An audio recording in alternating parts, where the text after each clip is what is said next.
button, and I hope that button does that. I'll confirm. We'll see. Yes? Okay. All right, Florian, it's all you. Thank you. Good evening, everyone. So I'm Florian. I've been in the CSS Working Group for something around 5 years, maybe a little bit more now, something like this. I was at Opera initially. I've been doing a bunch of things since. And let's talk about Media Queries Level 4. So let's start with the very basics. Where are we coming from? The idea of media queries started in HTML4 and CSS 2.1 and has evolved quite a bit since then. So media queries level 3, 4, and 5 are different specifications iterating on the same concept. The one that everybody's been using for a while is level 3. 3 because there's no media queries level 2, there's just CSS level 2 before that.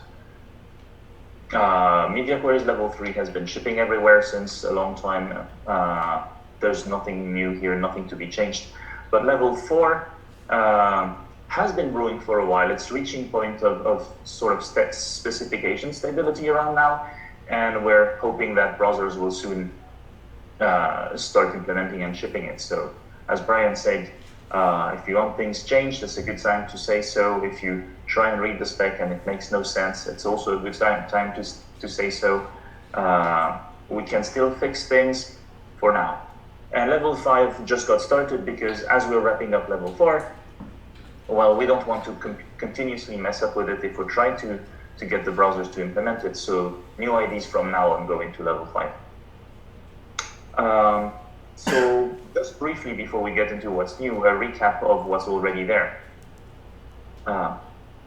Basically, you have one thing which is called media types. Here I'm talking about the screen and the print media types, which are the two main ones. How does it work? Well, you say at media screen, and within the curly braces, you put some styles. And you say at media print, and within the curly brace, you put some other styles. And the first one will apply if you're on desktop, mobile, and etc. And the second ones will apply if you're on print. And so you can have a different rendering on screen and on print, and everything's grand. Just a quick check. Anybody has never seen this in the room? All right, so I won't spend too much time on here. A very similar concept, but subtly different, media features. Here we're not categorizing types of devices, we're testing a specific aspect of a device. In this case, the width. If the width of the window is at least 20 ems, then you can switch styles. Nothing really magic here either. If my window is narrow, I have narrow margins and my pull quotes are in flow. If it gets broader, I put bigger margins and I float it. Hopefully nobody is surprised by this. This has been around for a while. And there's more than width as a media feature. In level 3, we have all of these, and you can probably ignore most of them. But width, height, aspect ratio should be pretty straightforward. Orientation is to figure out between landscape and portrait. That's not too surprising either. Then you get resolution, which is sometimes better known in its pre-standard vendor-specific name variant, WebKit device pixel ratio, allowing you to know how fine is the resolution that's going to switch maybe between a sans serif font and a serif font, or two high-res images and things along these lines. The rest are not wrong. They're just either are carrying so little information you can't do very much with them, or are parsed correctly by browsers, but you never get the alternative. Like the grid one is supposed to tell you if you're in a normal browser or in a terminal-like browser, maybe like Lynx, where every character is aligned on the grid like you get in a Unix console. It's not wrong in theory, it's just never get the other values, so don't bother using it. And that's pretty much it for Media Queries Level 3. If you put everything together, you can say things like this. The comma means or, and means and, nesting means and as well. This is what we got so far. Now moving on to what level 4 brings. I'll have two major parts about this. First, let's look at syntax improvement. So as I said earlier, you can test the width of your device. And typically it looks like this. You don't want to test an exact width because that's usually useless. You want to test that the width is at least this much or at most that much. And that's how you write it. And this is not a friendly syntax. It's not hard to understand, but it's unpleasant to work with. Now you get this. Isn't this nicer? You get this and all the variants that go with it. So if you want to say width is less than whatever, or less or less or equal, or greater or equal, or do all sorts of combinations you want, or if you prefer to say 20 ems is less than width rather than width is more than 20 ems, you can shift things around and you just write things very naturally in the kind of expression you would expect in any language or in math. For a very trivial expression, it doesn't make a whole lot of a difference, but as soon as things get a little bit more complicated, in my experience, this makes things a lot more readable and maintainable. Especially when you combine with the next thing, which is, how do you write Boolean logic? Well, as I said earlier, if you want to do or, you have a comma. If you want to do and, you nest. But you couldn't have like parenthesized Boolean expressions.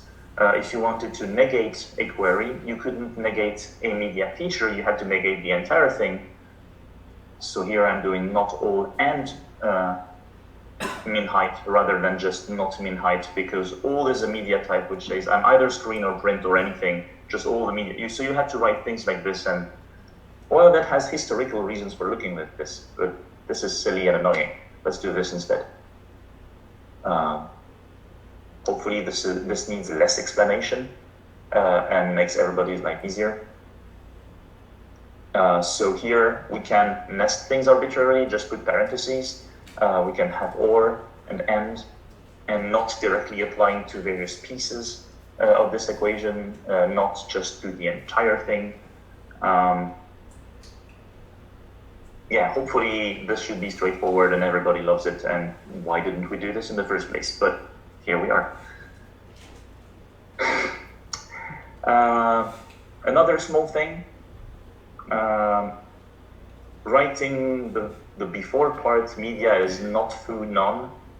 Well, it's kind of verbose, and in the middle of a complex expression, you can sort of confuse yourself.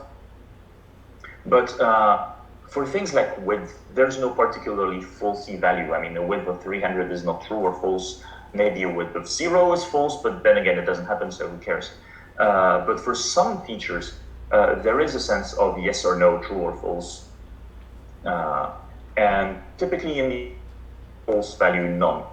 So we'll talk later about the pointer media feature, which tells you if you have a mouse or a touchscreen or nothing at all and you can't click. When you have this, the falsy value is most of the time called none, and you can take a shortcut. Media foo means it's not none, it's some value. And then you can write things in a less verbose, more readable way. So if we go back to the last slide, the expression now, it all fits in one line, and hopefully that this is a lot readable, more readable than the thing we started with.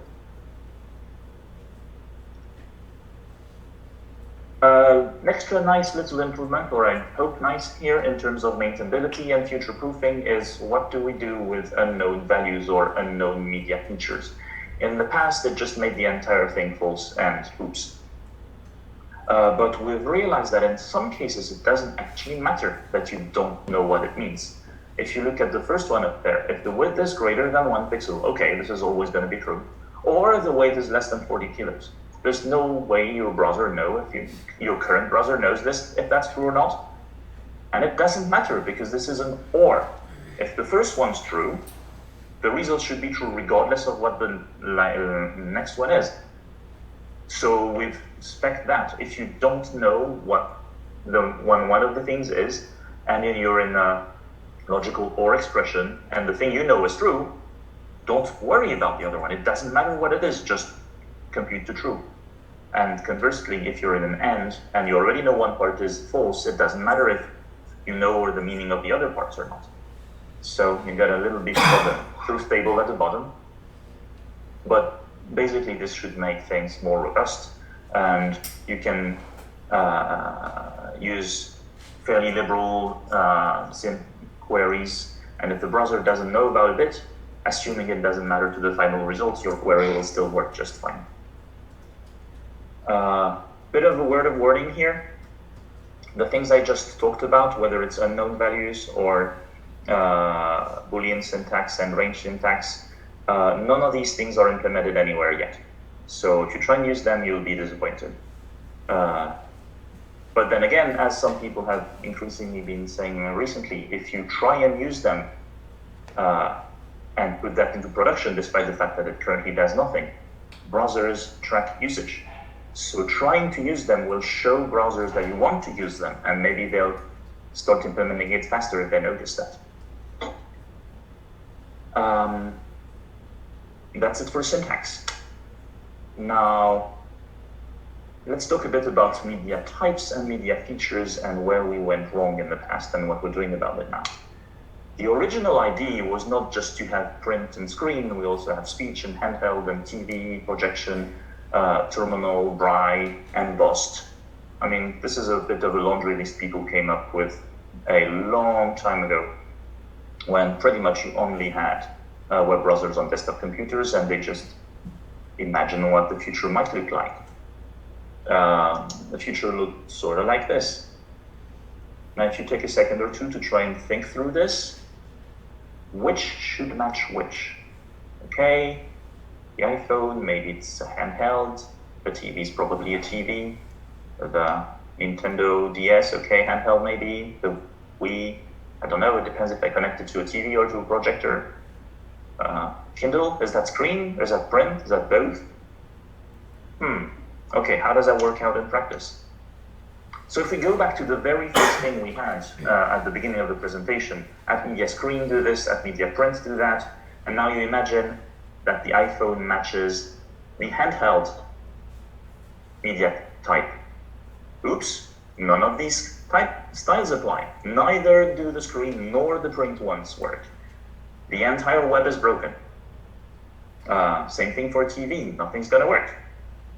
Is it any surprise then that when Apple shipped the iPhone, they chose not to match the handheld media type and pick the media screen instead? If they had not done that, most of the web wouldn't have worked on the iPhone.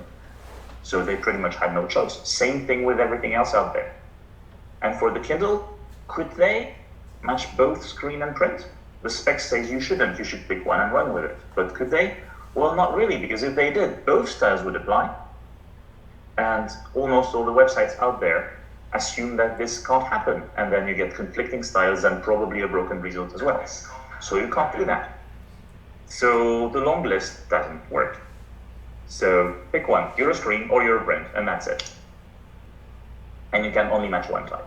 And this works, and it's not terribly useful, because a phone isn't quite the same as a TV, isn't quite the same as a desktop. So what do?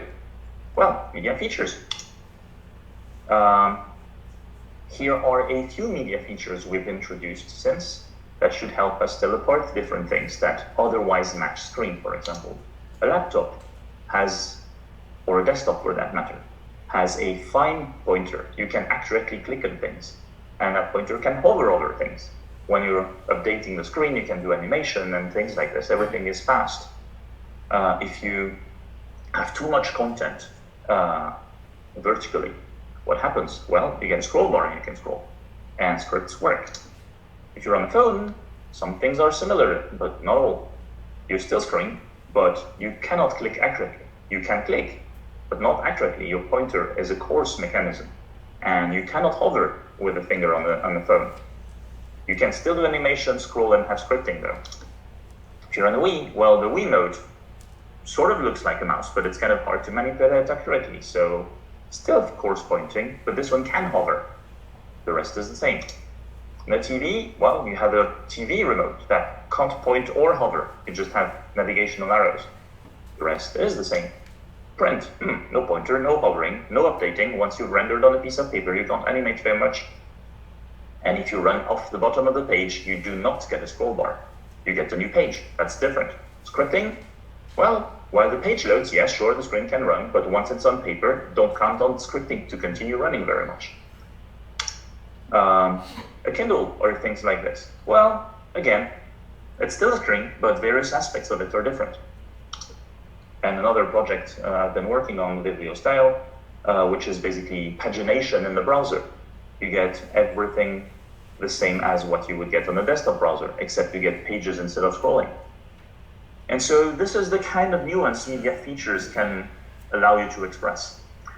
We're all very familiar with width, but all of this lets you tap into how are these things different. If I need to style a phone differently from a desktop, it's not just because it's called a phone, it's because it's different in some very specific aspects. And we've been trying to capture more and more of these aspects using an increased range of media features. So these were examples. Here's the laundry list. Here is the list of all the media features we've currently defined in level 3, 4, and 5. Just removing the ones that are deprecated because this list is long enough. And I'm going to highlight the ones that actually work today. Width, you know about this. Height does the same thing in the other direction. Aspect ratio, orientation, we talked about already. Resolution, as I said, also known as device pixel ratio, lets you know if you're a retina screen or not. In level 4, it has a new value that is currently not implemented anywhere, which is infinite. What could that be? Well, if you're printing to PDF, your SVGs are not going to get rasterized. So if you have extremely high or vectorized graphics, feel free to use them. They're actually useful, infinite resolution. The next few exist, and the next few level 3 exist, are supported everywhere. And as I said earlier, they're not terribly useful because you always get the same answer. But here's a new one in level 4, which is also already implemented in Safari, telling you if you have a wide range of color in your screen. Is this just an sRGB or approximately so screen like we've always known? Or is this one of these newer things with a broader range of colors for which it's useful to use fancier graphical assets? The names are ugly-ish, but they're names of standard color spaces. So if you're sRGB, it means normal screens or better. If you're P3, it means fancy screens or better. And if you're Rec 2020, it's extremely fancy screens or better. That's what you get. The next two, I think, are useful, but as far as I know, they're not implemented anywhere. And we get into here a little series of 4 that are implemented in a few browsers. I think Safari, Chrome, I think Edge, and not yet Firefox. So pointer, I mentioned already earlier. Do you have something that can point, like a mouse or a finger or something like this? And if yes, can it do so accurately or not? So if you get pointer coarse, maybe you should design your touch targets to be better, to be bigger or further apart from each other. If you're fine, this is the classical web of desktops and laptops, or other sort of things that accurately point. Hover, well, can you use the column hover pseudo class? Or should you not count on it ever being triggered? If you're on a phone, you shouldn't. Mostly phones can't hover. I mean, you have tricks to activate the hover effects anyway, like long pressing and things, and so, but the user isn't actually hovering. So it's not a convenient thing yet that you can rely on users liking to do. And then we get the same tool with any. What are these about? That's maybe one of the more tricky part of Media Queries Level 4 that we think we got right, but we'd be happy to see people try and use it and give us feedback about whether or not this is right. If you only have one way to input into your device, then pointer and hover do what you want. If you're on a phone, there's only your finger touching things, then yes, you can point coarsely and not hover and you're done. But increasingly, there are things with multiple ways of inputting. Maybe you have a desktop or a laptop with a trackpad and a mouse, and a game controller lying around on your couch somewhere. Or maybe it has a trackpad and a touchscreen. And so here we're counting on the combination of the operating system and the browser to guess, hopefully well, from all of these means of interacting with the device that are available to the user, which one's the main one that the user is using. That's the one the browser should answer about for pointer and hover.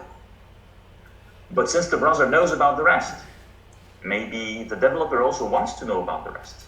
So if the main way to interact with a device, which let's say is a tablet, is a coarse pointer, a finger that can't hover, but there is a Bluetooth mouse lying around somewhere, you might want to know about it. You might want to provide a little bit of extra if that happens. The any pointer and any hover will tell you about the union of everything. So if the primary way to interact with the device is a finger, but there's also a mouse, pointer will be coarse, hover will be none, but any pointer will answer true both if you query it about coarse or fine. And any hover will say, yes, there is a thing that can hover. Yes, if you query any hover, you'll get true out of this. Probably this is the right way of designing this, but there's two things that are a bit tricky here. One is, well, browsers actually be good at determining what thing is the main one and what isn't. If they do this poorly, this will be harder to use. You can still use the any ones because there's no ambiguity, they just query everything. But it seems like it's nice to know whether the user just is able to hover if it needs to, but would rather not because he or she is just using a finger and that's not good at it. Will browsers do this well? We don't know yet. The other subtlety is if you have a mix of coarse and fine pointers, any pointer query just with parentheses will answer true. If you query it for coarse, it will answer true. If you query it for fine, it will also answer true. What you can't do is that if you have a mix of things that, let me say that on the any hover, it's going to be simpler. If you have a mix of pointers, some of which can hover and some of which can't, you cannot detect that. You cannot tell that apart from the fact that all of the pointing devices can hover. Would that be useful to know that among the things that the user might be using, the main one can hover, and maybe there are more, some of which can hover, and some of which can't? Mostly we think you actually don't really need this. As soon as you know that some of the things can hover, then it's okay to use hover effects, and maybe the user won't trigger them, so it's not something you should rely on. And knowing that in addition, the user might also not be able to use hover, we think it's probably not something you could use when making a website, or very rarely so. And so that's the design we've landed on. But this is a bit fuzzy, and it would be really good if people tried and used this, pushed it into corners, and came back to tell us if it actually works, or if there are critical things you really want to do and can't express with this. All right, moving on a bit. Light level. Your phone at night tends to dim the screen, and when it's outdoors, you can't see anything because it's too bright. Would be nice if the website could respond to this, turning itself in a night mode when lights are dim, and maybe boosting contrast so that you can still see something outdoors when the sun is shining. There's also things about inverted colors. Some browsers or operating system can do this, and people with visual disabilities tend to like it. Maybe you want to react to it. Apple also introduced this one. Some people have, again, usually linked to some forms of disabilities, very bad reactions to things that move too much. And they can, in OS X, set up a preference saying, I don't want things to move too much. If you can do things without animations, do so. And this exposes this preference to the web page so that it can opt into that as well. And finally, scripting here. which lets you know whether you have JavaScript or not, and if it's running all the time or just while the page loads. So here, the green ones are implemented, the rest not. Hopefully they'll be soon, but if you want to give feedback on the green ones, do so quickly, because if we wait too long, they'll be set in stone with millions of websites depending on it. And for the rest, well, say so as well, but maybe with less of a rush. So what's still missing? Well, we need to implement the things that were blue. We need to make sure that the thing I just explained about pointer and so actually makes sense. We think it does, but maybe we're wrong. We need to figure out what to do about inverted colors and also boosted contrast and also reacting to the brightness of the environment. These things overlap, but it's not exactly clear in what way. Also, in some operating system, when you say invert colors, it's done in the graphics card at the pixel level. Every single pixel is flipped, and all your black text on white background becomes white text on black background, and that's fine. But all your images are also inverted, and that's horrible. So you need to invert them twice to go back to something sensible. But some other browsers do it sensibly, and they fix it at the element level. So you need to know which one is happening if you want to fix it or react to it. So there's a whole range of things here. We know we need to do something. We haven't quite figured out exactly how they interact. Also, very often people say, yeah, well, when I'm on a mobile, I want to have a query that lets me know what's going on with the on-screen keyboard. Sometimes it's overlaid with the page. Sometimes when it pops out, it's reducing the size of the page. Sometimes I'm on desktop and people have a good keyboard. Sometimes I'm on TV and people have horrible ways of inputting text. I need to know. We haven't figured out exactly what the range of scenarios to react to is and what the range of things people want to do is. So we don't really have a good answer to that one yet. And then we've also on the back burner somewhere the idea of custom media queries, where you could use this syntax, but you would be providing a piece of JavaScript somewhere that would be saying if things should match or not.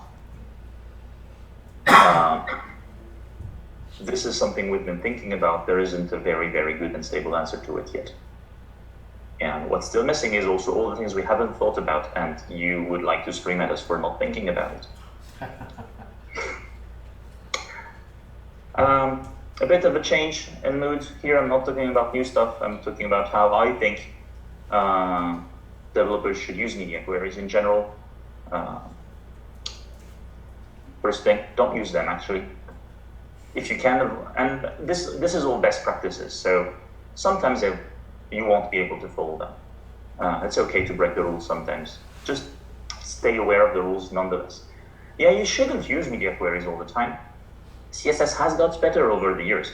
You can do great things without ever touching media queries. Here is a little demo made by Jen Simons from Mozilla. Okay, this is nice. Let me enlarge the window. Ooh. Multiple columns, finger rejiggle. There is no media query in this page. This is done with CSS Grid, which has built-in ways of reacting to width changes. You declare the minimum and maximum size of each columns. You let the items of the grid position themselves automatically in a number of columns, and it just works, and you don't write any media query. Flexbox is also designed to be responsive. Multi-column, also, using the VH and VW units and min width and max width. In many cases, you can get away without media queries. If you can, don't reach for media queries. But sometimes you do need, so what? Breakpoints. At the very beginning, we saw a lot of this. Add media. The width is exactly 320 pixels. We're on an iPhone. Switch to the mobile design. Oh, there's a new iPhone out. What do we do now? Well, this or that. Oh, there's another one. Fix your page again, and oops, nothing works on Android because they're slightly different. Don't do this. Breakpoints, as their name suggests, should be things where you toggle things at the point where your design would otherwise break. Don't set them on the physical properties of the device. If you design a site and you know that when you resize it to be smaller than a certain size, then things look terrible and you need to adjust, use that threshold to fix things. Now, probably you should be careful when you design your site so that threshold isn't in a silly place. But that's the thing you need to react to, not the size of the device you're on. Especially because there are many more devices than you can imagine, including ones that haven't shipped yet. You can't even test on. So don't test for devices, test for your content. Also, don't use pixels everywhere. I mean, sure you can, but as I was saying earlier, probably if you're working with text, and lots of websites are using using text-related units like an M or a CH are much more useful. You've set your maximum line length to be 30 Ms, and then you have a 5 M margin here and there. And okay, basically, if it's 40 Ms, it's going to work, and if it's less or if it's more, then things go wrong. Use Ms in the query, and then if the user zooms in or out, that will automatically respond to it, and it's also easier to think with if you've done your design that way. Also, yeah, try and keep it simple. If you're working with the pointer query I talked about earlier, there's no real need to say if the pointer is coarse or the pointer is fine. When you're saying this, you mean if there is a pointer. So if that's better, and this is even better. First, it lets verbose, so that's nice for everybody, but in the future, if we introduced an additional variant, let's say people start to have laser-guided pointers or pointers you can direct with your thoughts or with the brain interface or something. Maybe they will neither be coarse or fine, they'll just be magic or fancy or laser or something that is true, not falsy. If you've used the last syntax, it will just work. You didn't have to know about it. It's a pointer, a new kind of pointer, but it's a pointer nonetheless. If you use the first syntax, then it won't work even though it should. So keep it simple. Also, yes, this will not always be possible because we haven't finished having the full list of media features you might want. But as much as possible, try and use the one you want. Saying that you're on a phone because the width is 300 pixels or maybe less than 400 pixels, that's fair. So you should use big touch targets is going to backfire. If somebody has a small laptop, you're going to make everything big because their laptop is small. That's unhelpful. So we have a media feature for that. Use that one. Don't try and proxy things by using the most frequent problem is using the width to detect that you're on a mobile device. That doesn't always work. Also, this is a bit of a philosophy. Also, in general, it's healthy to start your design of your website with simple things, and as you detect that the device can do better, add more things in, rather than doing the opposite, start with a fancy design and try and disable things that don't work in simple things. In part because sometimes old browsers don't support media queries. So if you try and use media queries to disable things, then the media query will fail to run and you will fail to disable things. This also tends to work better when you run into devices that you haven't thought about. Generally, that happens when they haven't been released at the point where you design the website. People who wrote sites before the iPhone was out were in for a bit of a surprise. But if you use these coding practices, you tend to get better results. And I think I've sort of run through everything I wanted to say, so now it's your turn. Or maybe Elika wants to add something before turning to the room. No, I thought that was a really, really great presentation. Thank you. By the way, does everybody? Yeah. Thank you. So does anybody have questions, comments, rewind, or? Yeah, I got one. I want to know how, that course pointer thing, I want to know how it's, Yes. How is that defined? Like, It's defined in a fuzzy way. For media queries, we tend to have this problem very often. It's defined in a fuzzy way. It's up to the browser to figure out which one it is. typically what we currently anticipate is that you will get fine on mouses and trackballs and trackpads and stylus-based touch, and that you will get coarse on finger-based touch. And you would have got coarse on the Nintendo Wii, because it's hard to point accurately at things, if it had been released now rather than when it was. We cannot fully anticipate what sort of device people are going to ship in the next many years, but we hope that the distinction is sufficient for web developers to know whether they need to have large touch targets spread apart far away from each other or not. And we hope that browser vendors will be sensible about declaring the right one. I mean, there were alternative ideas for dealing with the big touch target thing. Maybe instead of doing with media queries, it could be something else entirely, and having a unit, like one tip. Is it the tip of a finger or a tip of a mouse? We don't know, but you could say my button is 3 tips wide, and maybe that would be better. Maybe that wouldn't be. So far, we think it probably wouldn't be better. So we've tried this.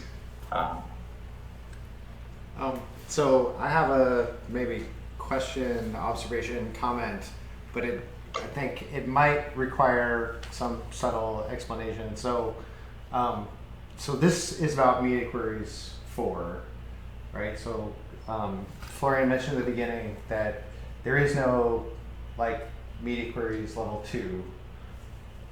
There's just media queries level 3. That's because before 3, CSS was all one giant thing. But then it got broken out into these pieces. So we have media queries, and selectors are 2 examples of things, right? So selectors are interesting because they're not only relevant to your CSS, they're relevant like in JavaScript. So if you use like jQuery, the idea that you take a selector and you say, I'd like to select these elements, you get them back. We've worked in Query Selector and Query Selector All into native standards. They support the same thing. So media queries is another thing like that. There's a JavaScript interface for that called Match Media.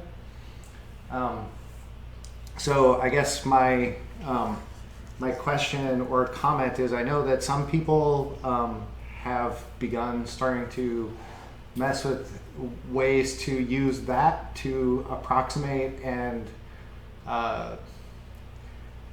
like allow authors to more easily gauge the usefulness of this. So I know like John Neal has a polyfill for match media that will allow it to use the range syntax. Florian, could you maybe throw that on the screen, the range thing again? Yes. I'll try.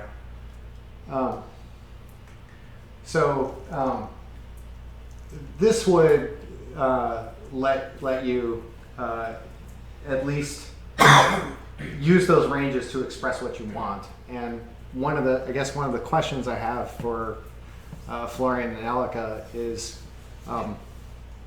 what media rules and things do, like @ rules and things, like they basically engage or disengage basically a style sheet, right? Like a whole style sheet. Just happens to be sort of embedded in another one. Yeah, I mean, you can use it on your import style sheet level or statement or on parts of the style sheet, yeah, but they turn things on and off. Right. So so one thing that you could do if you wanted to say like I really wish I had this range thing or a couple other things, you might be able to take a polyfill and give like some length tags with the media query in there and flip them on and off based on that. Do you understand what I'm saying, Florian, Elika? Yeah, I mean, polyfills tends to be useful, especially when they're programmed and used responsibly to try out IDs early on. Mm-hmm. I think at the level where you have a media query turning on or off an entire style sheet, that shouldn't be that hard to polyfill. Right, yeah, exactly. On the other hand, when you have a media query in the middle of a style sheet, the problem is, Very even hard. though in Standards Body we have a group called Houdini that is working on exposing various bits of the platform at a low level. Currently, this isn't really working well, and if you wanted to do that, you would need to polyfill the entire CSS parsing. You can't polyfill parts of CSS parsing, letting the browser do it for everything it knows and you take over for the things it doesn't know. Currently, you can't do that. You have to redo everything, and that makes life hard for polyfill authors. So we are working on making that better, but we're not done. right. So in the meantime, there might be opportunities using something like Post CSS to like flick out your various style sheets from a single source and separate those so that you could include them automatically with your breakpoints. I'm kind of curious about like how many of these we could like provide in a way that isn't quite this, but is like familiar enough that people would be able to test out, like the range syntax, for example. Another thing is, where does it go? Yeah, both the range syntax and this part should be polyfillable, so to speak, server side, because you don't need to be in the running environment to figure out that. This part isn't, because the truth values need to be done in the browser. So if you want to polyfill this, you need to do it client side. But this and this and this could be done in stats or less and things like this. As a matter of fact, when I say this isn't supported, I haven't checked. Maybe they already support it. 409. Yeah, Alika, do you know if they? No, I don't. Do you have any opinions on whether it would be a really bad thing for somebody to like offer a polyfill that gave you enough of this that like developers could sort of throw some things out there and get real work done and be able to comment on the boundaries? For the syntax stuff, it definitely seems to me that implementing it on the server side would be both easier and more performant. So if you're going to do that, you should do that on the server side. As far as detecting the other things, I don't even know how you do that client side. Then that has to be client side, obviously. Yeah. So there's a challenge for anybody in the room or on the stream. I know we definitely have some people who follow that are good at coming up with ingenious solutions to both of those two problems. So one thing though, and there you should probably blame us and be angry, because here it says custom media queries. Yes.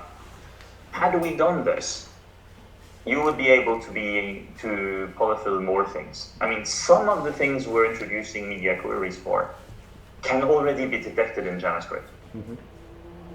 Maybe not very well, maybe not reliably, maybe not quite, but you can sort of work your way through things. If we had custom media queries already, you could set up the syntax, know that the browser doesn't understand it, but do the work yourself in JavaScript. We don't have this yet. So we're kind of working on it, but one of the problems with media queries is that this spec is being co-edited by me and Tab Atkins from Google. We both like the idea very much, and neither of us has this as a business priority from what we're working on. So things have been developing more slowly than most people, including ourselves, wish. And browsers haven't rushed at it either. So progress has been slow. Yeah, I think that including would on be, custom media queries. yeah, I think that would be great. Anybody, anything? One question I would have for the people who are here is Florian went over some of the stuff that's been slated for level 5. A couple of those were reasons we pushed it out to level 5 was because we weren't entirely sure how to make it work. One of the key questions for the scripting one was we had the concept of like the script is running normally and you have events and everything works as it does in a browser, like full level of scripting support. The other, or you can have no scripting support, like script just doesn't run at all, the no script tag takes effect, etc. But then there's this kind of in-between state, which in Florian's slides was called initial only. And the interesting thing about that one was there's implementations where it'll run scripts up to a point and then they'll stop. Sorry. An example of this would be some of these CSS to PDF converters. Some of them will run an initial set of JavaScript before displaying the page, but they won't continue to run it as the page is there, obviously, because it's a one-time conversion. And then I think there was a couple other use cases that Florian had mentioned. Yeah, there's another one is, for example, Opera Mini. I don't know how many people are familiar with this, but it's basically a browser that doesn't run in your phone. It runs in a server and renders the page and sends to your phone the result of rendering that. I mean, not quite an image, but something fairly close. So that's useful if your phone is very low end and the phone itself isn't very capable. It's also useful if your phone connection is terrible, because sending images is faster than sending the whole web thing. And this is fairly popular in developing countries, Southeast Asia, Africa, China as well, this or similar variants. And yes, since what you get on your phone isn't the web page, but a rendering of the web page, then by the time you get it, the script has stopped running. Right, and there are a couple of those, and they differ. Like some of them have different features that they won't run, and some time, like I think all of them basically like time box it. Like if a script exceeds this amount of time, they just stop it, right?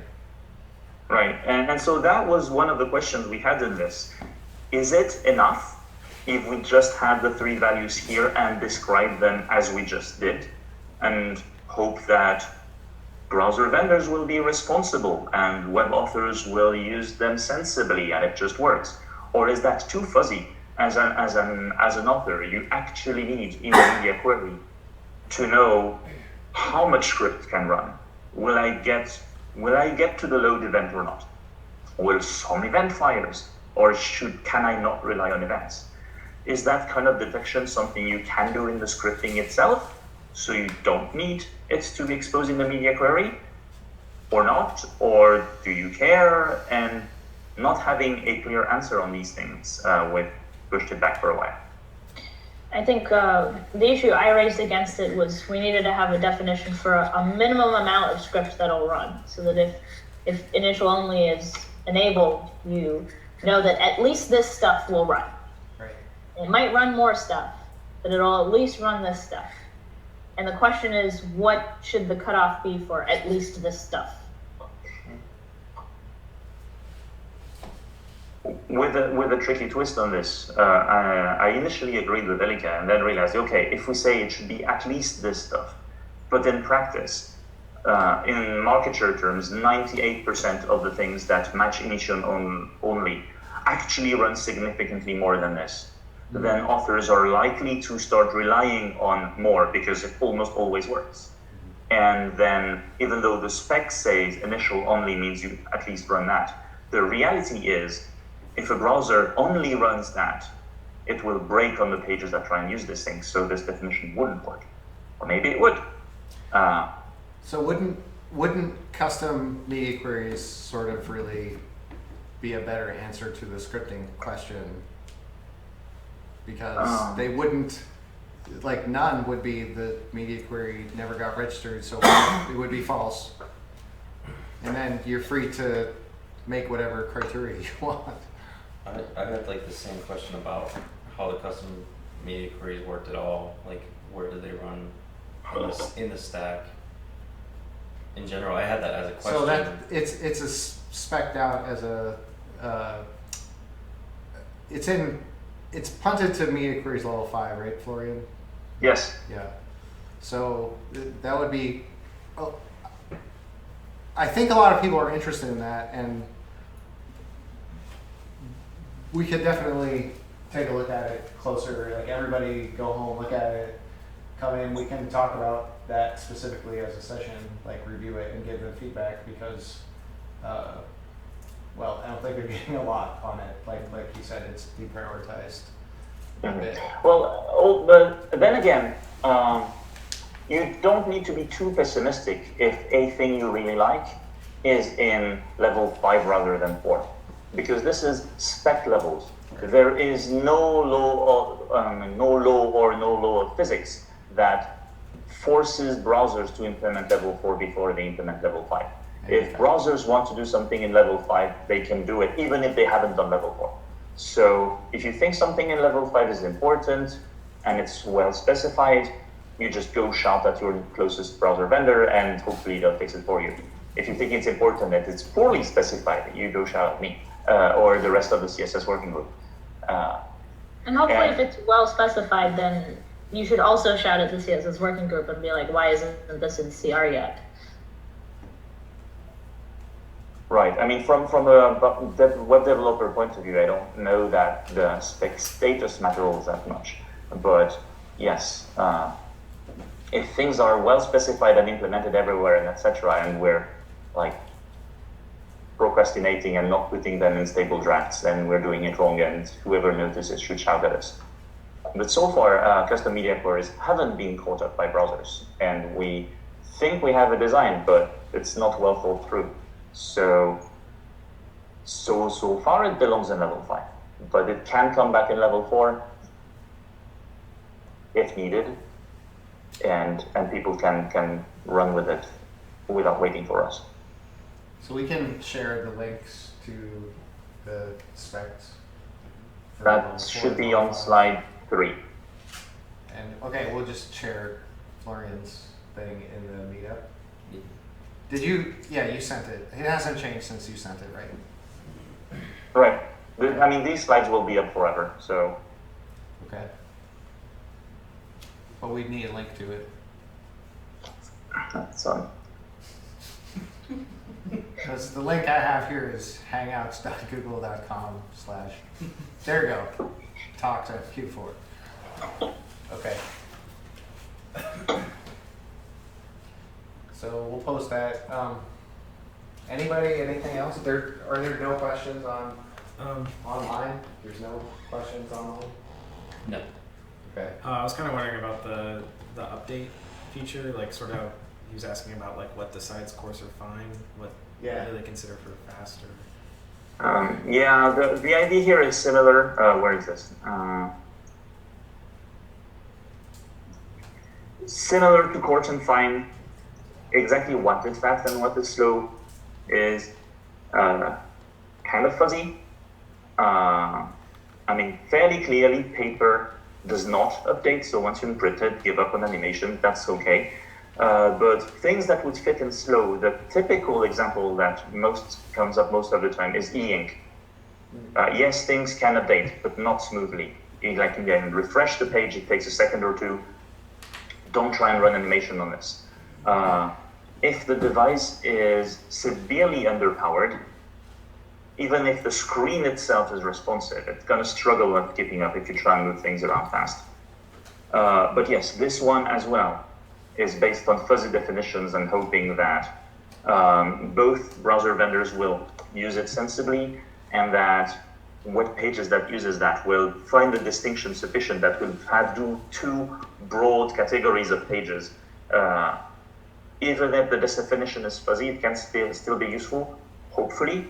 We'll have to see how this rolls out in practice. If you have a better idea on how to define this, feedback's welcome, but this is the kind of thing where it's very tricky to be specific. I mean, if we say update frequency and we make it into range syntax and you say, well, at least 30 frames per second or things like that, that's also really hard to use because, well, yeah, okay, it's 30 frames per second, except if Windows is installing an upgrade in the background, or all sorts of things can happen, and then you're not exactly sure how this is supposed to work. This is also similar for the light level one.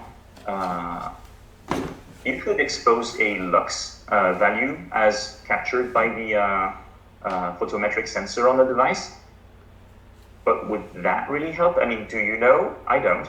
How many luxes there needs to be in the room before you should consider the screen to be washed and unreadable? Well, not only do I not know what that value is for my phone, I also know that the value is different depending on the type of screen. So there's a bunch of places where we rely on fuzzy definitions, hoping it's still going to be useful. So that one in particular, history will not prove us wrong. So that one in particular, I think that there was some discussion on the mailing list, maybe, about wanting to pair that with, like, for accessibility reasons, right? Mm-hmm. So there are actually numeric calculations about, like, this is where you draw color contrast ratio breakpoints and things, and those could probably be like formulaic to say, like, at this point I consider it dim, at this point I consider it washed. So like there are some kind of established things around that that would be useful without blowing up accessibility. Yeah, so the reason that the light level property was pushed to level 5 is so that we had time to explore these questions about the interaction with accessibility and contrast preferences and things like that. If it was just about Lux, we probably would be shipping it in level 4. But because those questions came up and we wanted to make sure we had a good answer for them and that we designed things in a way that made it easy for authors to do the right thing for accessibility while we were considering other cases as well. For that reason, that's why it's grouped in level 5. And you're right, there was a mailing list discussion about that. It hasn't really continued because we're trying to ship level 4. So, I have a quick question. Has anybody looked at the Media Queries Level 4 and Level 5 specs? Okay, so clearly we can't give spec feedback in this venue, but online people and people in the room, like, if you can go look at those and read them, and then when you wake up tomorrow after you got through the first paragraph, start over and try again. Like, try to get through it. These are really hard documents to read. So this is what it looks like. So if you hit this page, you're at the right place. There's a little bit of boilerplate at the start, so such is life. But mostly, this is meant to be readable by everybody. So if you try and read this, and it doesn't make any sense, or it's so boring you can't get through it, this is useful feedback. We've tried to write the spec in a way that is precise enough for browsers to implement it correctly, and for everybody else to read it and make sense out of it. If you can't make sense out of it, it's a bug. We want to know. Good. Hopefully, specifically why. If you just fell asleep, it's kind of hard to fix that specifically. Right. But yeah, if you have specific feedback about what doesn't make sense, what's weirdly phrased, why, just tell us. We would love to know that as well, in addition to the specific technical feedback. Yeah, so And have a look at it. There are diagrams and drawings trying to make the prose a bit less dry. It's filled with examples, maybe not enough, but there's some already. New diagrams, all the things in yellow. I don't know if you can see yellow on the screen, Yes. depending on your contrast, but like this is an example. You have more here, lots of examples. That's also good feedback. If you think you sort of understand something but would like to see an example of it, and there isn't one, tell us that. Or if you have a suggestion of an example, you can suggest an example or an image. Part of the reason why there's not a lot of images in our specs is not because we don't want them, but because we're bad at drawing pictures. Oh, and by the way, I don't know if you know that, but when I say give feedback, maybe you wonder, how do I do this? At the top of the spec, there is issue tracking, GitHub issues. You click on that, and you get to GitHub, and I suppose you know how to use this. New issue. Well, you need to do that part too. Your spec is terrible. It's not actionable feedback, but if you have actually feedback, please give it. Yeah, and you can bring them to the next chapter's meeting too. And that's another one of the one of the goals with chapters is to get a whole bunch of feedback coalesced and sort of summarized so that, like, it's ideal if people can work directly through the CSS Working Group and issues and everything. But if this effort works ultimately like we hope, if there are lots of meetups in lots of places, a few hundred people on the live stream, people in the room, and that could eventually get unwieldy, right? So sometimes there's like a simple question that you want to ask, you need a little clarification. You can bring that here, you can bring it to the Slack channel, have some discussion, and then either we can, as a group, take a bunch of that feedback, or you can make the decision to go and open a GitHub issue yourself. But sort of helping to like break up the conversation and streamline the communication is one of the hopeful aims of this effort too. That said, for the Media Queries Level 4 stuff, we're currently in last call, so getting feedback to us sooner is better. For the level, and if you have feedback, it's probably going to be relatively specific, so filing it directly in GitHub is probably going to be fine. For the level 5 stuff, it's a bit more hand-wavy what the issues are, and I think in that case, more discussion is in a comfortable environment where you can hash out ideas is great. Yeah. We have plenty of time to discuss that stuff. Also, by the way, if you do go ahead and give us feedback, it's probably good to know that we are very good as a group at getting at all the feedback. So any comment you make will be responded to. However, we're bad at getting to your feedback quickly. We're two people with many things on our radar. If we get back to you in a few weeks, that is fast. It may be 3 years down the road that you get an answer. Hopefully not, but that happens. But normally we don't drop things. So don't panic if you don't see a reply within 3 days. Is there a spec for level 5 started? Yes, recently, and that's also not on the stable server. So this is the blue version of the spec is the one officially published by the group. If you have editor's draft, this is the not yet approved work in progress version. For level 4, they're currently identical.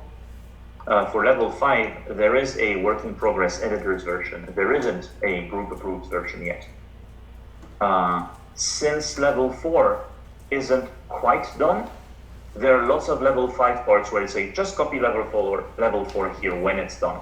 Because duplicating approach just means we would be likely to get them out of sync and make mistakes by mistake. There is quite a few CSS spec where this is the case. If the previous level is really done, then the next one just copies over and adds more things. But if both are still moving at the same time, we try and avoid duplication and do this. But yeah, there's a level 5, and it has a few things, including custom media queries. But I think there's only part of the story here and hasn't been reviewed in a while, so if that's the bit that excites you, go look at it. It's probably not quite right. Tell us why. Sounds good. All right. So, any last thoughts, words? No? Okay, so hopefully we'll get you some feedback, and thanks for coming and presenting and chatting. Thank you. Have a good evening. You too. Do you want Thanks, Florian. That was awesome. Thank you.